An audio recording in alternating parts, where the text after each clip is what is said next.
Good evening, everyone. My name is Mike Lawler, and I'm your host for Bridging the Gap, August 15th, 2022. We've got a great show tonight. We're going to be featuring a conversation with some people who are doing great things here in our community and in the surrounding area. We're going to be talking about all the good things that are happening with the Community Service Council. I'm joined by Bob Kalnicky and Laurie McPhillips, who serve on in the organization. So I'm going to have you introduce and explain your role just a bit. Sure. My name is Bob Kalnicky. I'm the Executive Director of Community Service Council, and I've been in that role since 2007 now. Good, good. Laurie?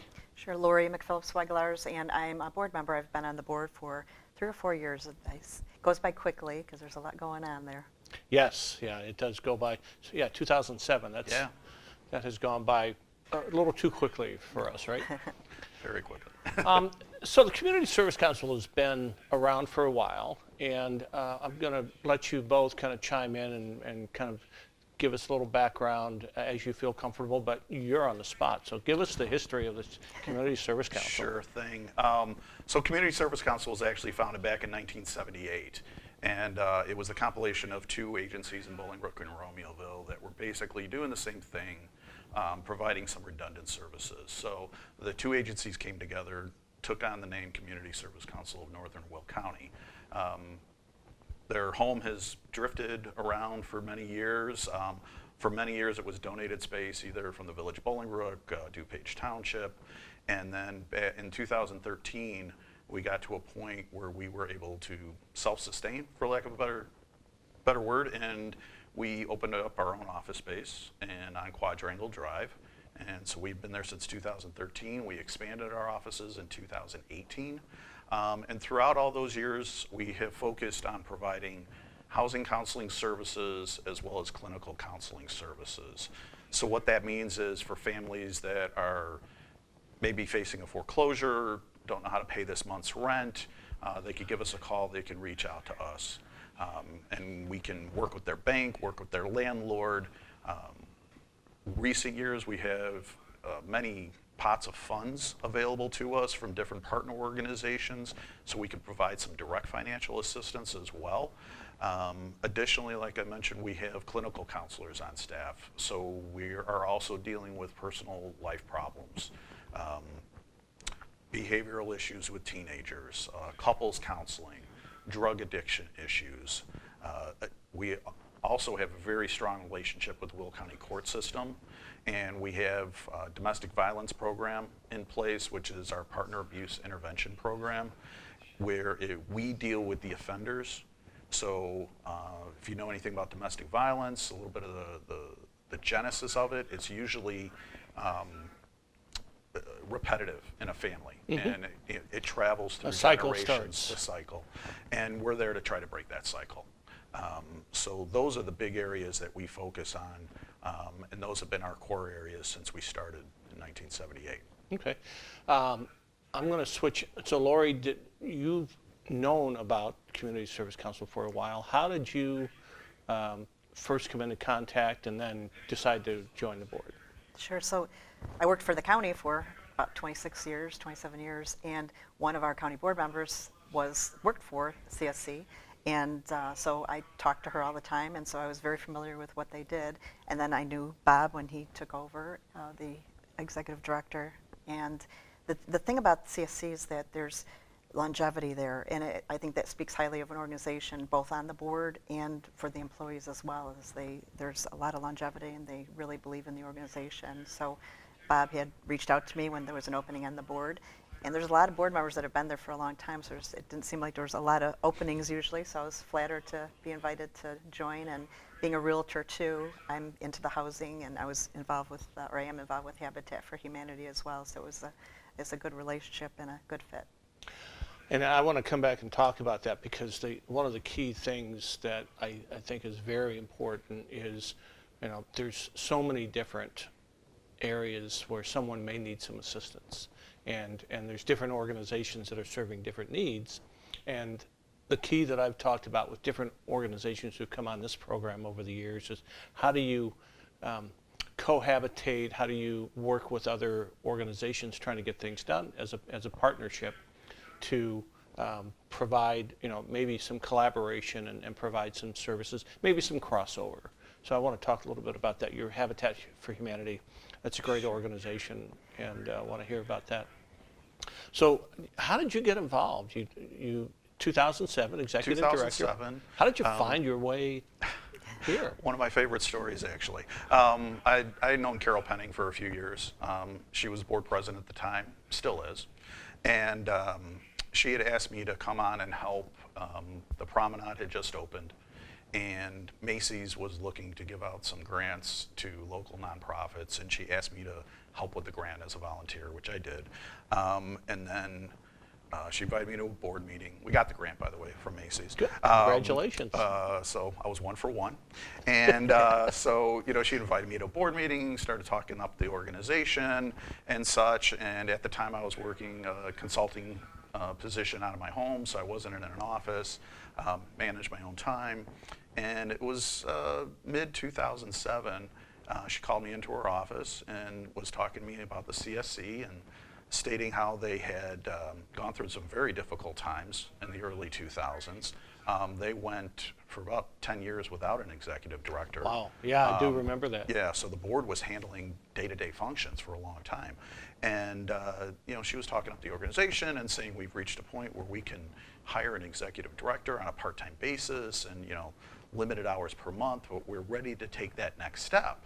And in my mind, I'm going through who do I know that could do this, and and she got done talking and looked at me and she said, well, what do you think? I go, well, let me think about it. Let me call around. Let me ask some people. And she goes, no, I want you. And I'm like, but I don't know anything about nonprofits. And she said, you know business, and that is my background. So thought about it, took it on as a part-time position in 2007. In 2008, as the economy started to swoon, the position I had consulting went away, and we were able to make it a full-time position. And I haven't looked back. It's been very rewarding. It's been a highlight, frankly, of my professional career. A few different careers that I've had. This is by far the most rewarding. And I still look forward to getting up every morning and going to work. So if you can do that at your job, you're blessed. And so I feel like I've really been blessed for, again, since 2007, 15 years. Great, great. Yeah, the Promenade opening was a huge deal, and Macy's coming in, and they're still going strong with anchor of the Promenade and doing well there. And you're right, it is this is a business operation. You're doing great things for the residents and people who need help, but it is a business, right? So you have to be able to speak that. I'm going to come back to some of the other things that you're involved with, but sure. You talked about Habitat for Humanity, and one of the things I like to ask folks is how they came to think about helping others. Maybe there's a role model, maybe there's some influence that you had that really made a difference and planted that seed in your head to begin to get involved and go outside of yourself and help others. What happens in your life to make that happen? And I remember exactly, being in real estate, Dan Maher, I worked at the county, and Dan Maher was our Will County auditor. And he had asked me, he said, well, I know you do rental property, and we have some Habitat applications. Could you go through them with me to try to qualify potential new Habitat homeowners? And then from that, you blink your eye, you don't realize it, but you're on the committee. So then I was on the committee for that. And then fast forward 16 years on the board, I was board president, we started the Restore. But you never think you can do it. You never think you have the time to do it. But once you're into it, and especially if it's things that you enjoy, and I really enjoyed it and enjoyed, Habitat is just a great organization, and to see people just how empowered they are by home ownership. And we have a lot of single women that we deal with children and families, and it makes the family, and it's stabilizing for the whole family, and it's just a great organization, and that's kind of how I think he reached out to me earlier because I was doing work with Habitat and our agencies work together. And it's nice to have a professional. Right now they do our mortgage pre-qualification Habitat. So instead of Habitat having to have a staff to do that, we can reach out to CSC and Community Service Council. I don't want to keep doing acronyms. I know people. It's all right. Yeah, I think And, you say the organization once and then go to and the then go acronym. CSC, yeah. But they do the mortgage readiness and the financial education classes for Habitat. So it's been a godsend. So Habitat's a well-known organization, but people may not necessarily know the story. So I'm going to go off a little bit here. And what you talked about people being qualified for mortgages and being able to move in, maybe restore some homes. There's a few things. Maybe elaborate a little bit on Habitat and what. Sure. So a lot of people think it's actually a hand up and not a handout. So there's 3 factors. You have to have a readiness to partner with Habitat because you have to work on a house and put in anywhere from 250 to 500 hours of sweat equity, we call it. And then you have to be qualified to financially, and that's where CSC comes in by helping our homeowners get mortgage ready, because you have to get a mortgage for the property. You have to put $2,200 of your own money down, and then you also have to, the third one is have a need. So you have to you have a need for affordable, decent housing. And that's what we either build houses, we build a lot of houses, or we rehab houses. And so with those 3 qualifications, then you can get into the program, start your sweat equity hours. But the first step is CSC always, because we need to get them mortgage ready, get a pre-qualification lender. We do third-party lending now, so we work through banks and mortgage companies. Okay, well, thank you for that overview. That's very helpful, because you see different celebrities involved and you see different people involved in making it happen, and you don't necessarily know all the details of what is actually the engine that's happening and how it's helping people. So thank you for explaining that. So this was a big move for you to come in, and as you said, you were surprised to be asked to work on this. What influences did you have in your life to make you think that you could get involved in helping others and doing some things there? Are there some influences that come to mind? Well, I think at that point in my life, I think honestly the biggest influences about getting involved were my daughters. They were all very involved in sports, especially softball, and you have to, as a parent, you have to volunteer. You have to help out with all those groups, whether it was the basketball team, the softball team, the figure skaters, and you get some satisfaction out of that. And it was really good timing for me, because I was looking for something more to bring me some more self-satisfaction than just a paycheck every couple of weeks. So the timing was really well, and like I said, it's just worked out great, and I haven't looked back. Yeah, there's a lot of people who cut their teeth or learn the ropes in youth sports organizations, and you have to be involved one way or another. So that's a good lead into learning how to volunteer and learning how to help people achieve things. So congratulations on that. So I want to go a little bit deeper. I want to have you explain the board and talk about some of the involvement there, but I want to go a little bit deeper. You gave us a good overview of the services that are offered there. Let's break it down a little bit and talk about a little more detail as to someone who may, we're going to do the important thing of how does someone find you. Sure. But let's step back a little bit and say, how do they know they need you? And then what are they doing to reach out? So you covered a good number of services. Let's go a little bit deeper on that. Well, the message I always try to get out when people, if you think you need help, you need help. We have seen over the years people that come to us too late in the process. I was there and really building up the staff and the organization back after the 2008 housing crash. And we would have people knocking on our doors, oh, my sheriff's sale is tomorrow, what do I do? We will still do whatever we can no matter when you get to us, but the sooner you get to us, the more we can help. So, I understand people want to avoid problems sometimes and, hope something will work out. I've learned over my years that the best thing is to attack the problem early, and that's what we ask people to do. If there's a a hint that you're going to fall behind, if you're a week late, oh, I'll take care of it next month. No. Stop yourself, ask for help. That's why we're there. Most, 95% of what we do in our housing area is paid for by grant funding. Okay. So there is no cost to someone knocking on our door or calling us on the phone.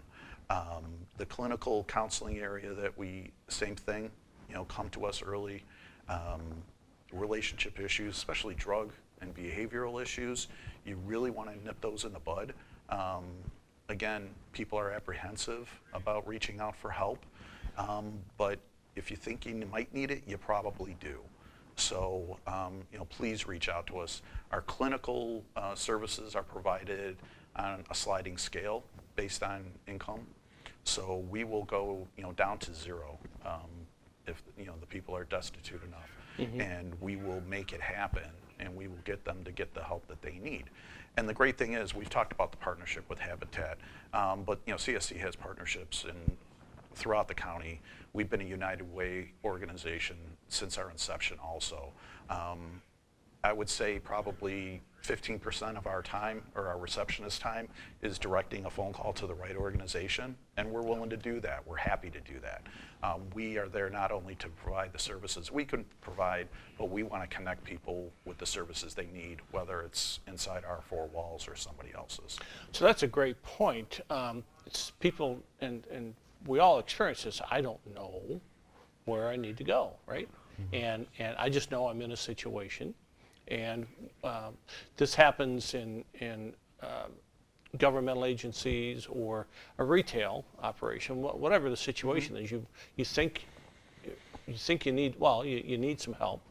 You just don't know where to go to find it. So the fact that your team is willing to listen to the person and understand their situation and then point them in the right direction, that's a huge help for anybody.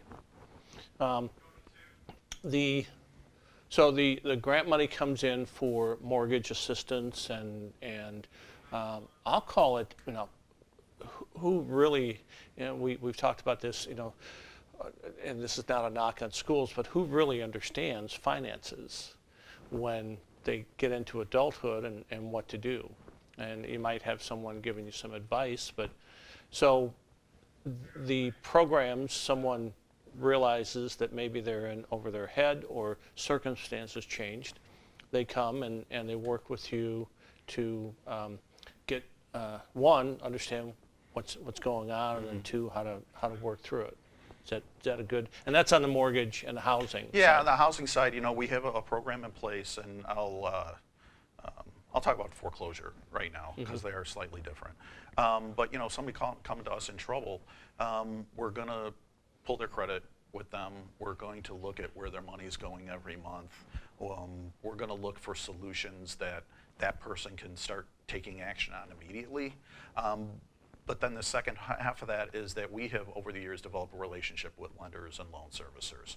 So they know that when we call, or other agencies like us, it's not just us, that we know what we're talking about, and we're there to be the intermediary, and we're there to solve the problem. As a side note on that, I think lenders are much more willing now than 9, 10 to work with homeowners. I don't foresee that big calamity. Everybody's worried about the housing market right now. I don't see that big foreclosure calamity coming. I really think the lenders want to work with people and solve the problem as opposed to just kicking them out. But we sit down with the people. We define their problem, and we work through their problem with them, and we'll act as that intermediary. The other piece of that is we partner with the Will County court system, because in Will County, foreclosure mediation is mandatory now. So if you do fall behind and your lender starts the foreclosure process, you're automatically going to be put in the mediation program, and you're going to be notified that this is an option to you. If that comes to you and you haven't reached out to us or anybody else yet, please take advantage of that option. What that does is that forces the lender to come to the table and deal with your situation specifically. And we're there every Tuesday and Thursday at the Will County Courthouse with one of our housing counselors. actively working with the attorneys that are the mediation attorneys, that they don't represent the homeowner or the bank. They are there to, mediate the situation. If a judge needs to get involved, the judge is also there if some sort of judgment needs to be handed down. But there are many options available to people, and we have experience throughout that process to help people navigate and do what can be done to save their home. And frankly, if it can't be saved, we're going to work with them to transition out and find a new place to live. So that's a good day in the life story in that particular service that you're offering, and I appreciate you going into the detail on that, because again, where someone is all of a sudden notified or finds out that they've got a problem, and where do they go to find help. So I want to break into the other services in a moment. Sure. You joined the board, and you talked about getting involved on the board, and there were some long-term board members and others. Let's, if you wouldn't mind, describing a day in the life of what the board member does, and various roles, and what your involvement is as a board member, and your peers, your fellow board members. Sure. So there's board leadership. So we have a president and a treasurer and a vice president of the board. I'm a board member, so we go to the board meetings. We used to meet every month, but we just are changing that up a little bit to every other month. And at the month, the board gets report. So the meetings are generally like an hour a month, so it's not a lot of time commitment, but it's a very important hour in the time. And a lot of it is because staff does a lot of the preparation ahead of time. So staff will do all the reports. We'll have the clinical report, the housing report. We look at all the numbers. We look at grants. We look at the budget every year, or every month, the expenses and everything. But then Bob will prepare that and present it, and we'll get it ahead of time, so we get to review it ahead of time. And we review all that every month, and if there's any new opportunities that we need to take advantage of, or new grant opportunities, Bob will bring them to us. And then we talk about, which I know you'll probably talk about, our annual fundraiser. That's the other thing that keeps the organization sustainable too.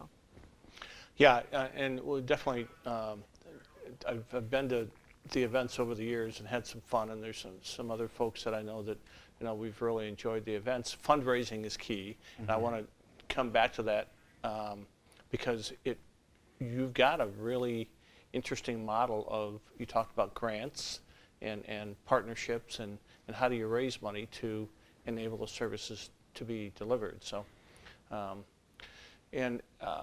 the activity, so it's on the website, thecsc.org. Correct. Right? thecsc.org. Correct. And your profile's on there, and the other board members. What's the size of the board? 11. 11, okay. And as I recall from nonprofit activities, you have to have bylaws, and part of that is the size of the board, and roles and responsibilities. So you're kept informed of that. But it's got to be interesting to see, you're getting insight into trends that are happening and where assistance is needed, and then having to make some decisions about what to do. Exactly. And we didn't talk about this ahead of time, but what are, without giving any confidential information, what are the more interesting aspects of things that you're seeing with this particular organization? Because you've helped out in a lot of different ways in the county and surrounding area. What's interesting about what's going on here that you find fascinating with your involvement? Yeah, and I've been a realtor for over 30 years, so housing is near and dear to my heart, and I think that this impacts everybody. So everybody needs a place to live. So this agency helps people in rental situations and housing situations, and just family counseling as well as part of that. But I think just the housing part of it and the dynamics, because I see the real estate world and where everything is, and then you see it, how it's trickling down into the CSC and the people that need help. And so you kind of can see where the climate is going, and then you see the numbers on paper and how many people we're helping and different grants that are available out there. And it's nice too, because if I talk to people out in the community, I can, being in my role, that I can help guide them as well if they need help, because we do get calls, and with Habitat too. So there's a lot of overlap as well between the organizations. And like Bob said, just referring people, if we can't help them, we refer them to somewhere they can. And I know another partner is the Spanish Community Center that we work with in Joliet as well. Yeah, and you're right. Realtors see a wide range of people helping them out over the years, trying to get a home, Right, which everyone aspires to. exactly. And so you are seeing almost a complete picture, the 360 view of things that go well and things that need some assistance along the way. And I like the way you tied it all together there. The partnerships, let's talk a little bit more about, and you alluded to the partnerships. You've got United Way that you talked about. What are some of the different, I'll call it agency partnerships that you have where one, you might be able to get grant money, but two, you're actually referring people Sure. and maybe getting some assistance, kind of both sides of the street there. What are some of the partnerships that you're working with? So on the higher level, we are a HUD certified agency. So HUD is the Department of Housing and Urban Development, federal agency that oversees housing counseling agencies throughout the country. Ah, okay. Okay, so we are certified with them. Our counselors are certified. This was a new certification that came in a couple years ago that was mandated. So our individual counselors have to be certified in housing counseling, not just the agency. So that's the big national organization that we belong to. More locally, statewide, we're a partner and affiliate with the Illinois Housing Development Authority. So they are the state housing advocacy organization. They receive some state funding, some private, and they're both HUD and IDA are two of our biggest grantors in the housing area. And when you get down to the local level, like I said, like we've talked about already, our partnership with Habitat. Also, we partner with the Spanish Community Center in Joliet. So we use an office space in their location 2 days a week as well. So we have some outreach into the east side of Joliet. Okay. And we started that about 5 years ago. And that's been very helpful to the community as well as us as an organization. We've partnered over the years with Valley View School District as well. So as the counselors and teachers and such run into a family that's in need of assistance with housing, they know they can send them to us.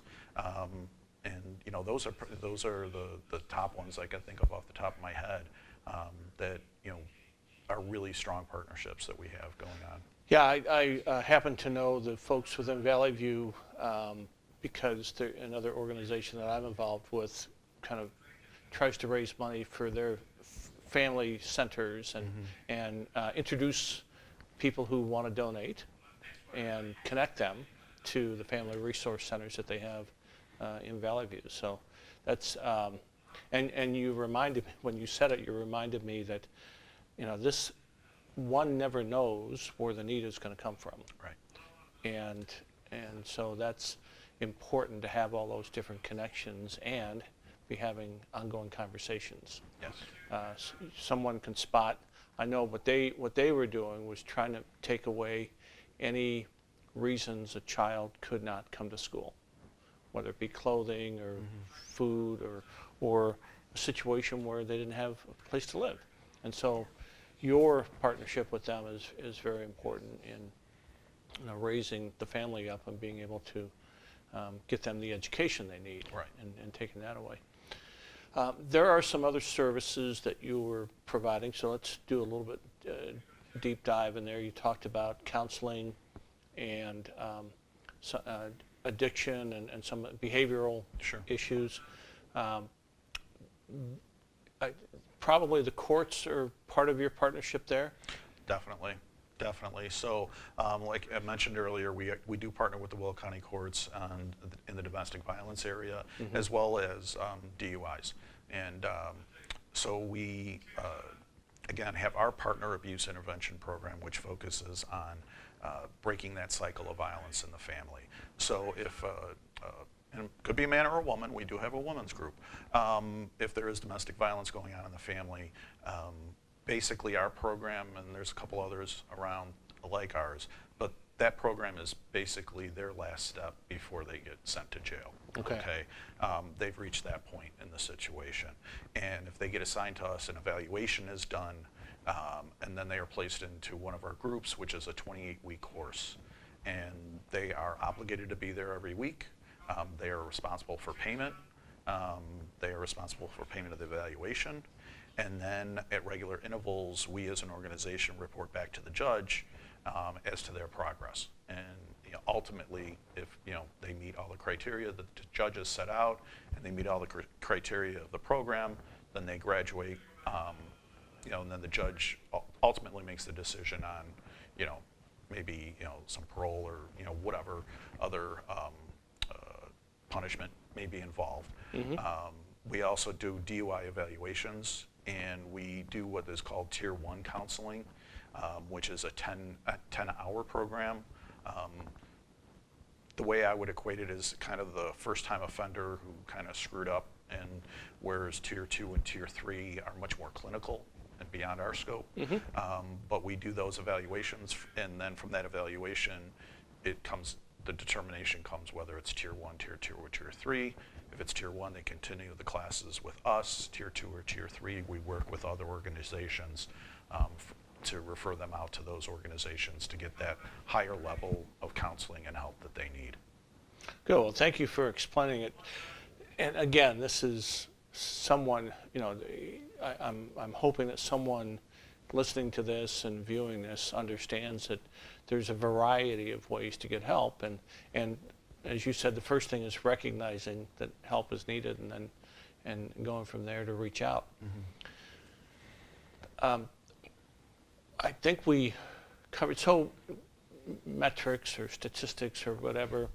Let's start with the staff. How many, you've got your staff that's working for you, and these are professional folks who are there in a variety of, as you said, for the HUD, they have to be certified. For Correct. Housing finance. How many staff do you have? And So we've got, in our housing area, we've got 3 full-time housing counselors. Okay. We have 3 LCSWs, licensed clinical social workers, on staff. We have 1 certified drug and alcohol counselor on staff. And then we have 2 receptionists, all-around office help that work with us as well, and they're our frontline people. But everybody is trained, highly trained. So to get an LCSW certification, you have to have gone through at least a master's level program. Again, the housing counselors, they have to be certified not only by HUD, but we have, as an organization, we provide incentives for them to get certifications in specific areas. And we provide a financial incentive, frankly, for them to get those certifications because we want them trained. So those include foreclosure and pre-purchase and budgeting, financial literacy and such. So a big thought process in the organization from the board down is continuing education. So we support all of our counselors, whether it's clinical or housing, and continuing their education, keeping up with the latest that is out there, so we can provide the best service back to the community. things evolve over time. Yes, they do. And we have to stay up on it. So I'm going to have a little fun here with you, Laurie. The different components of this, as you have seen, where do you see the biggest need from a board member? You're getting the reports from Bob and team. Where do you see the current biggest need that people are going to have to come to the CSC? A lot of it, I think, is housing, because of course housing impacts everybody, and CSC was the kind of the conduit for a lot of the funding for with COVID, and a lot of the housing issues that came with when people lost their jobs and people weren't able to pay their rents, and there's rental assistance available through the county and through IDA, and CSC managed that. So that was a big component for the last couple of years. And another new thing that Bob brought to the attention of Habitat was that because they're HUD certified, they could do USDA. They're doing the processing for USDA loans, and he brought to our attention, because Habitat's building in Elwood right now, that you don't think of loans with USDA. And it's agricultural in Will County here, but it is in Elwood. That's one of the communities that is served by USDA loans, and it's at a greatly reduced interest rate, and so it's a huge benefit to our homeowners. So we have 2 going through the program right now. It's just starting up, and we're really excited and just really happy that Bob brought it to our attention as well. But I just think housing is probably one of the bigger things that just because it impacts everybody, and then a lot of it with COVID, I think we saw a lot. Yeah. If I could jump in real quick to piggyback on that, housing is fundamental, and we see it. We see a lot of the financial stress or the fear of losing a home leads to relationship issues, leads to mom and dad having fights. The kids see that. They act out. They don't know how to deal with this stress. So these things can snowball into different areas. So you want to, again, like I said earlier, hit the problem early and try to avoid these other situations that may pop up down the line. Yeah, that's a great point, because the stress can come from a number of different areas, and housing and fear of losing the home, and that, and then that, as you said, snowballs into so many other different areas.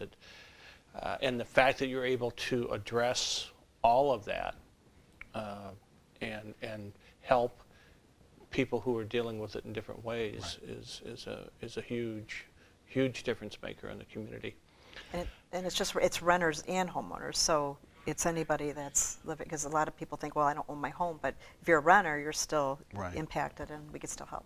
And we still do have funds available for people that have experienced falling behind on their rent or their mortgage due to COVID. Okay. So if you lost your job because of COVID, were furloughed, whatever it may be, had COVID, was out of work for 6 weeks and haven't been able to catch up, we still have some funding available that if they contact our office, we can make sure that they qualify. Like Laurie said, we are kind of the funnel. We're not the ultimate decision maker, but we know the criteria, and we're going to help you, make sure you match that criteria if you do, and we're going to get you the funds if at all possible. Yeah, the best part is you know how to navigate it. Exactly. So that's the key thing. So this gets into, and as a board member, you have to be aware of this as well. And we're going to talk about the major fundraising that you're going to do, but you've got a number of different sources, so the grants and things like that. But where do you find, you talked about, where do you find the funding? And where do you find, was United Way a help there? Kind of give a breakdown, just so folks understand. And the last piece I want to cover is, you have to have an event that showcases the work that you're doing, and past events have been very good about informing. I like the testimonials. I like, I don't want to give away what you're going to do for the program, but anyone who's trying to raise money for a cause, you need to be able to explain why I want to give to that cause. So that's going to be an important thing. But outside of that, what are some of the different activities that you get involved in over the years in being able to find funding, and who helps there? Yeah, it's a lot of it is grant driven. A great majority of it is. So we are, again, working with our HUD partner, our IDA partner, and the problem is those grants only last a certain amount of time. Right. And us as an agency and housing agencies throughout the state of Illinois, about the middle of last year, it was September of last year, we were notified that one of our grants from IDA had been cut off. Oh my gosh. Just no forewarning. It had been funded by fees collected at the courts for foreclosure filings, and the Illinois Supreme Court, someone challenged that fee. The Illinois Supreme Court said it was unconstitutional, and basically we got a 1-week warning that said, we're done, we can't cut you any more checks. That's okay, huge. And as a nonprofit, you alluded to it earlier, we still need to bring in money. We still need to pay people. We still need to pay the electric bill. Like most nonprofits, we don't have a big cushion of funds sitting in the bank somewhere. So that was challenging, and we're still recovering from it. But a big part of my job is constantly being out there looking for the next funding source, finding the foundation that supports housing or what we do in clinical, reaching out to individuals and corporations and such. And, you know, and again, this year we're getting back to our annual fundraiser, which because of COVID the last couple of years, we haven't been able to do. So that's going to be a big piece of what we do for our fundraising efforts this year. Now, we talked about the partnership with Habitat for Humanity. You've got a local partnership. You've been on with this show before, talking about the local partnership. Again, designed to help others and help people in need. So you know, we'll give you a maybe 45-second. But talk about the local partnership that you have. Yeah. So long before I started, and even before CSC started, Operation Christmas has been in existence, and again, for many decades now, it has operated under the umbrella of CSC. So they're able to use our nonprofit status to raise funds. And you know, it's been a great partnership over the years.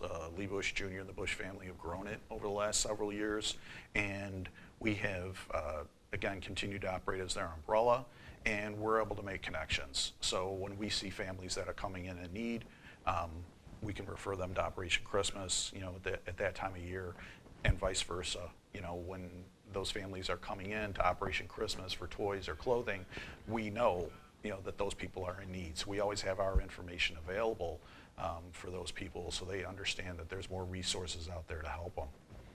Yeah, and just to clarify a point, you're right. Your Community Service Council is a 501c3 not-for-profit. Correct. And so any donations that come in, whether in kind or material, are deductible, and it's a very important feature, because you can't, as an organization, you can't just walk in if you don't have that 501c3 status. You can't go asking certain organizations for money or funding or donations of any kind, because they have their rules and regulations about the fact that they'll only donate to 501c3. Correct. So you now, as you mentioned, have through the partnership with Operation Christmas, who doesn't carry that, they can donate to the CSC and then have that targeted donation. Correct. To Operation Christmas. So correct. Thank you for doing that and continuing to enable that over the years. You're welcome. I want to go back to some of the other. So you're involved as a board member. You and I have known each other for a while, and I've seen you involved in a bunch of different things. Certainly Habitat is very important to you. Share some stories about, you know, maybe some of the other work that you're doing to help others. Sure. So I'm also a board member for Will County Emergency Food and Shelter Board. So there's the pattern of the housing, and that's through, it's a United Way agent. It's an umbrella under the United Way. So I've been on that for probably 20 years. And then also I just fell off as president of the Visitation and Aid Society, and that's a group, a ladies group in Joliet that helps out people in need. And we have, again, an annual fundraiser, and we give food for Thanksgiving, Christmas, and gifts for children and generally the Joliet community.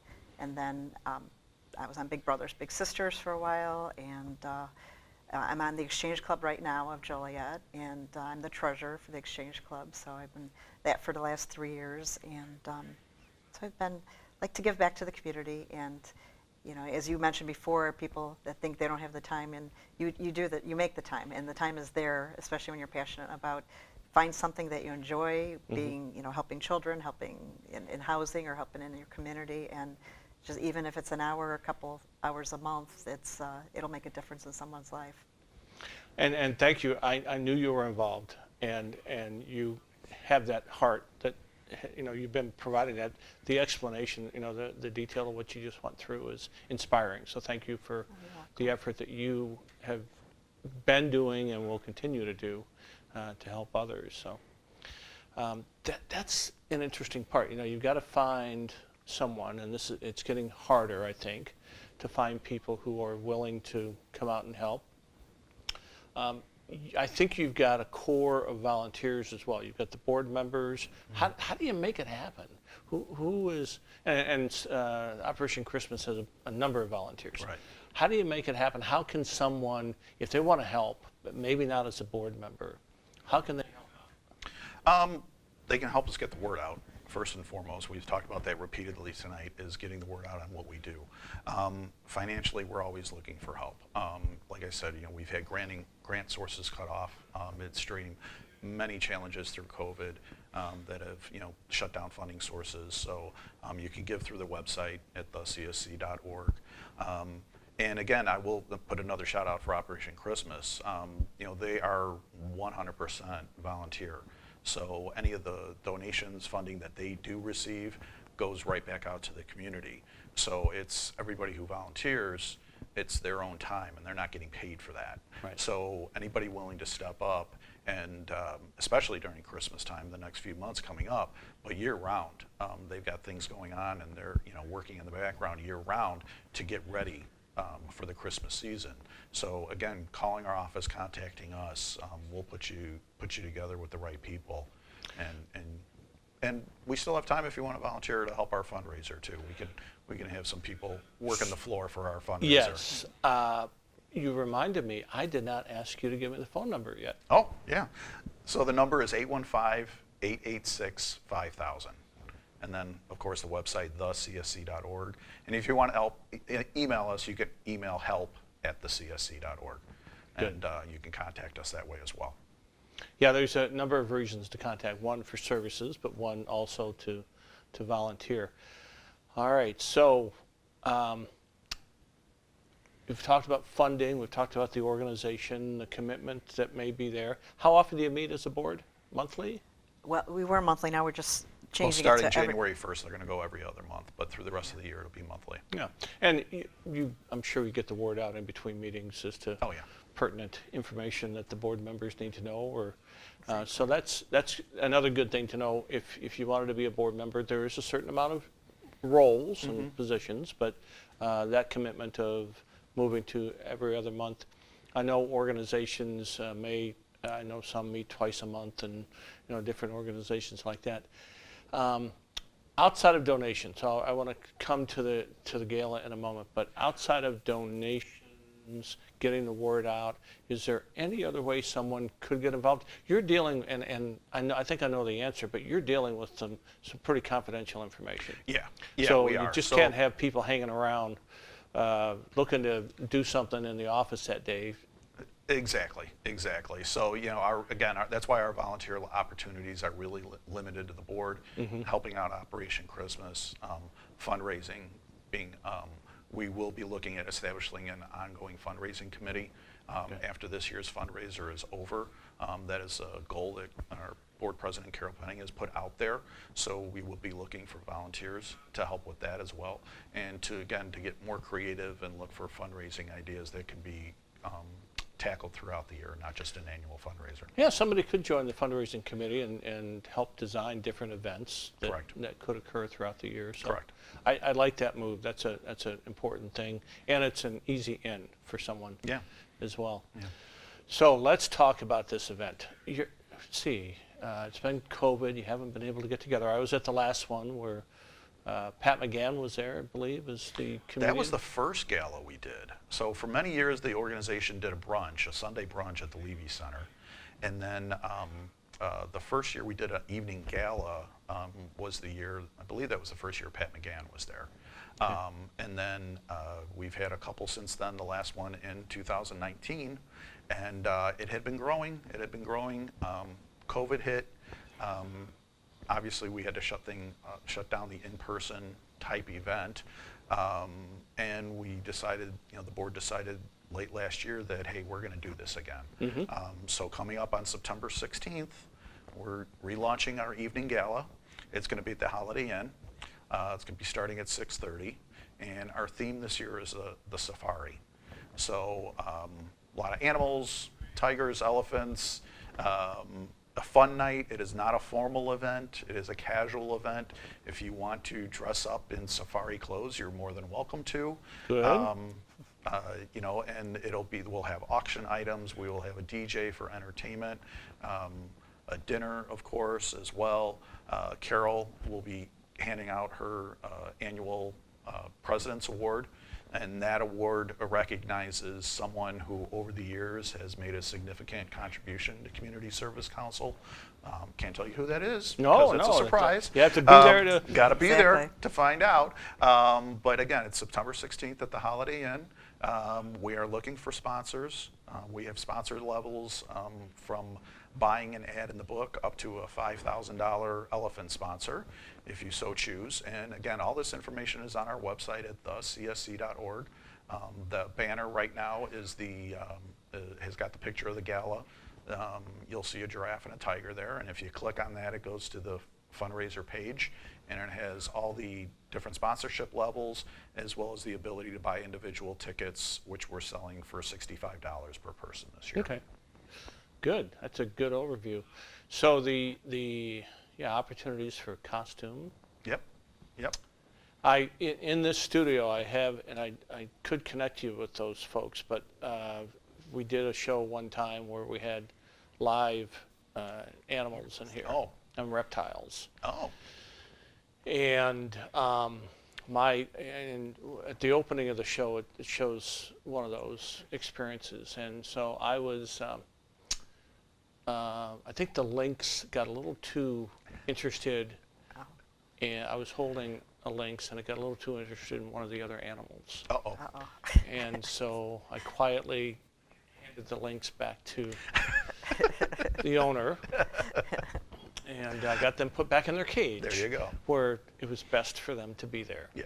But so if, we can connect you with, those. It's best to have cages. Yeah, I would think so. I would say let's just do costumes, if I may suggest, because that was too close for comfort for me. Okay. And when I went to the event that they were doing. I liked the fact that the wolf was in a cage or tightly controlled. So the safari theme this year will work. Yeah. Yeah, no live animals, I don't think, at ours, right? We're not planning on it right now, so Yeah. That we know of. If you were thinking of it, I'm just I wanted maybe to next year. offer that Yeah, explanation as to why not. Well, why not to do it? So. So people can donate throughout the year. Correct. And that's on the website. You can always do that. Correct. Where do you see, you've covered a lot of territory here and a lot of great services over the years. Where do you see maybe the next opportunity that, if it's even been talked about, where's the next point of need that you see on the horizon? I think we're in it right now, and that is the mental health issues that have come out of COVID, have come out of lockdowns. You see it a lot in the schools. You're involved in schools, I'm sure you're hearing about it. We're seeing it. Other therapists that work at other agencies or in private practice that I talk to, they are seeing it. Unfortunately, the press doesn't cover it enough, in my opinion. But it's not easy to shut down your life for over a year and expect to just go back to normal. Yeah. And especially with children, and the younger they are, the more, frankly, the more structure they need in their lives. And when that structure is disrupted and they can't see their friends, and it shows up in behavioral issues. So again, that in the behavioral health area, that is something we're dealing with right now, and I think needs to get a lot more attention and needs to be recognized to a much greater extent than what it is right now. I think your partnership with the schools and you're probably hearing from them as well, not only just the housing and the Family Resource Center and the needs there, and trying to keep someone in a home, Right. or in an apartment even. But I think you're probably hearing about it. As you mentioned, I know a number of educators, and we are seeing. I would absolutely agree with you. It's a situation that is there today, and your organization can be a major help in getting someone to say they need the help and then reach out. Right. For that and the fact that you're there is wonderful to be available for them. So we've got that night. So we've got a DJ. I want to come back to the gala for a moment. Sure. Keep it a little bit lighter. You've got a DJ. The costumes are encouraged, or casual attire is encouraged. 6:30 start. Holiday Inn, and obviously recognizing some people who've made a difference. Any other activities planned just to gathering? We've tried to focus on having a good time. Yep. Okay, so again, you mentioned some of the things we're going to be doing. We will have auction items. We're going to have 5 larger live auction items that have been donated by others, including Laurie here. She's donating time at a condo in Florida. So, and we've got some other big ticket items, big gift cards and such. And it's designed to be fun. It's designed to be casual. Learn a bit about the organization if you don't know about us. But again, bring people together and have a good time. You're going to have some of the testimonials of your staff and folks who benefited from it. I'm not going to give away, you're designing that and probably working on that. Yeah. But that's what I have enjoyed over the years and it's a key thing. We talked to it early on. You've got to have the ability for people to understand why donating to your organization is key and where they can make a difference. And I think you've done a very effective job of that over the last several years. COVID interrupted, and put that aside, but it's always been an inspiring evening to understand what's happening, what difference you're making, and how you're helping people in the community, and how all of us can help be a part of it. So, thank you. I'm looking forward to the event, and I want to thank you for being involved and being a part of it, and your continued support and all that you've done in the area. And thank you for all the effort that you put in. You and I talk a bit about very important activities that must happen. Yeah. We are at our time in another moment. I want to thank the Bolingbrook Community Television for making this broadcast possible. And as was talked about, thecsc.org, 815-886-5000 is the phone number. Did I get that right? Yes, you did. And thank you to everyone for joining in. And hopefully you can support the CSC at the event or some other way. Thank you, everyone, and good night.